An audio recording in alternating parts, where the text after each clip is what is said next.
মেঘলা আকাশ আর বৃষ্টি ভেজা দিনে আমার সমস্ত বন্ধুদেরকে জানাই সুপ্রভাত। আজকে ইচ্ছা হলো তোমাদের সঙ্গে অন্য আর একটা খিচুড়ি রেসিপি শেয়ার করি। দেখো তো ভালো লাগে নাকি।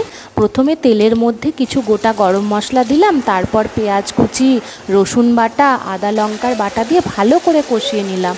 তারপর কিছু টমেটো দিয়ে কষিয়ে নেওয়ার পর কিছু গুঁড়ো মশলা অ্যাড করে দিলাম, হলুদ লঙ্কা জিরে ধনে দিয়ে কষিয়ে নেওয়ার পর তারপর মাটনের কিমাটা দিয়ে দিলাম।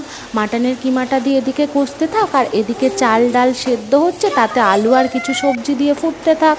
আর এদিকে মাটনের কিমাটা সেদ্ধ হয়ে যাওয়ার পর খিচুড়ির সঙ্গে অ্যাড করে দিলাম। রেডি হয়ে গেল খিচুড়ি। নামাবার আগে ধনেপাতার কুচি আর গরম মশলা দিয়ে নামিয়ে নিলাম। আমার এদিকে রেডি হয়ে গেল মাটন দিয়ে গরম গরম খিচুড়ি। তার সাথে নিয়ে নিলাম বেগুন ভাজা, আলুর ভর্তা আর একটু আমের চাটনি। এই হয়ে গেল আমার মাটন কিমা খিচুড়ি।